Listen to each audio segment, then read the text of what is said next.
Hello guys, welcome to our YouTube channel. जैसा कि thumbnail से आप लोगों को पता चल गया कि आज हम लोग यहाँ पे बात करने वाले हैं स्टे के रिगार्डिंग कि अगर कोई भी आपका विवादित भूमि है तो उस कंडीशन में आप लोग उसमें स्टे कैसे प्राप्त कर सकते हैं, उसके बारे में पूरा डिटेल से देखेंगे। तो वीडियो में लास्ट तक बने रहिएगा। वीडियो अच्छा लगे तो वीडियो को लाइक, चैनल को सब्सक्राइब कर लीजिएगा।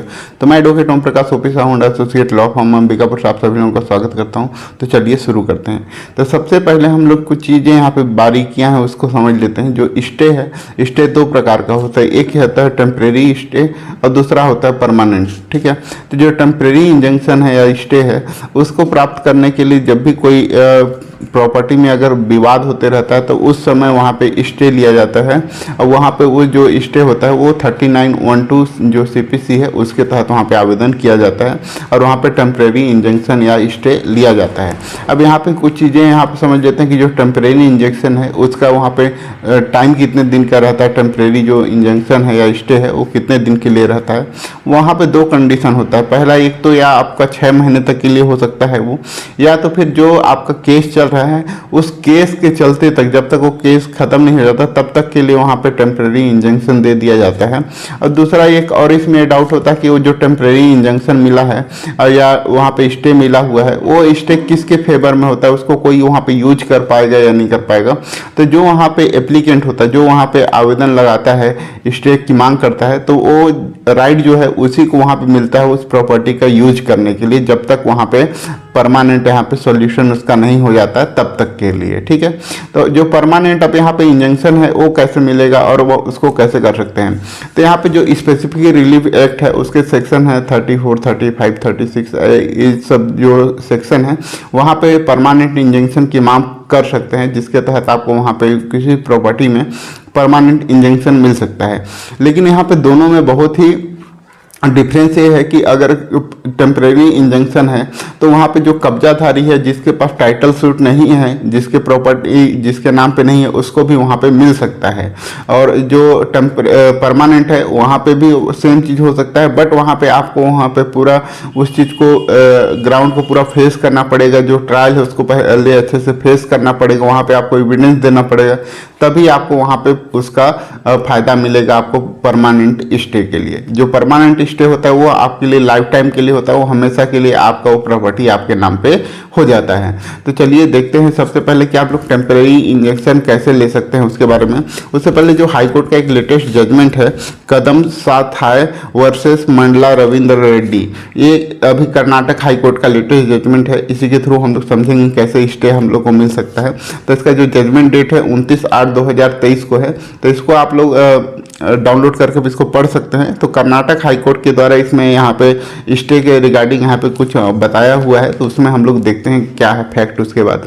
तो यहाँ पे जो है जो एप्लीकेंट है वो साथ में डिक्लेरेशन सूट लगाते हैं वहाँ पे कि मेरे टाइटल के लिए डिक्लेरेशन सूट लगाते हैं न्यायालय में, और साथ ही में परमानेंट स्टे की भी वहाँ पे मांग करते हैं। और उसके साथ यहाँ पे 3912 का यहाँ पे टेम्परेरी इंजंक्शन की मांग करते हैं। तो जो उनका एक केस तो वहाँ पे लगा हुआ है टाइटल सूट के लिए प्लस परमानेंट इंजंक्शन के लिए, और साथ ही ये केस जब तक चल रहा है उस समय वहाँ पे 3912 का टेम्परेरी इंजंक्शन की मांग करते हैं।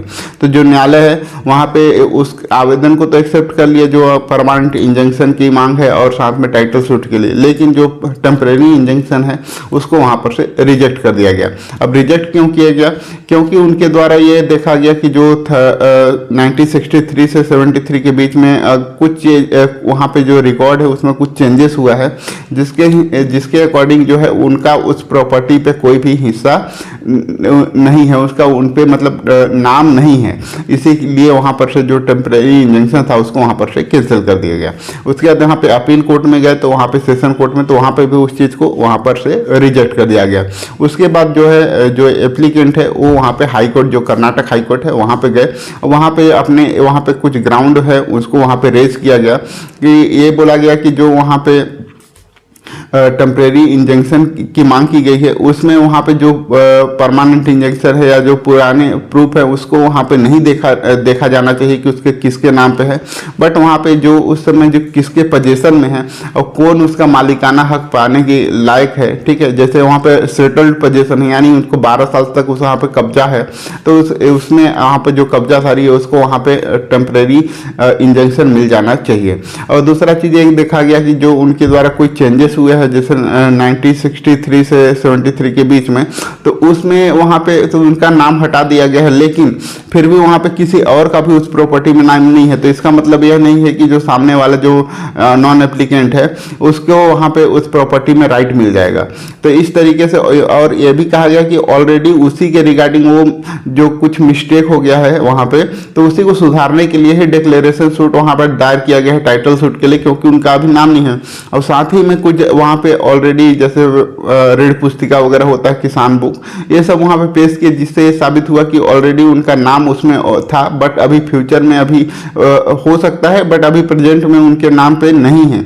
इसी के आधार पे वहाँ पे जो हाई कोर्ट है वहाँ पे उस चीज़ को माना कि जो टेम्परेरी इंजंक्शन है उस समय पूरे सबूत को देखने की जरूरत नहीं है, बट वहाँ पे जो करंट सिचुएशन है उसको देखा जाना चाहिए कि जो उस पर टाइटल सूट किसका वहाँ पे बनने लायक है और कौन उसका सेटल्ड पोजीशन है, उसके अकॉर्डिंग वहाँ पे स्टे दिया जा सकता है। तो हम लोग इसके से सीख सकते हैं कि अगर कोई भी जो टेम्परेरी इंजंक्शन की मांग कर रहे हैं तो उस समय आपको जो पूरा एविडेंस वहाँ पे शो करने की जरूरत नहीं है, लेकिन वहाँ पे सिचुएशन, करंट सिचुएशन में क्या उस किसका वहाँ पे सेटल्ड पोजीशन है उसके अकॉर्डिंग वहाँ पे स्टे दे दिया जाना चाहिए।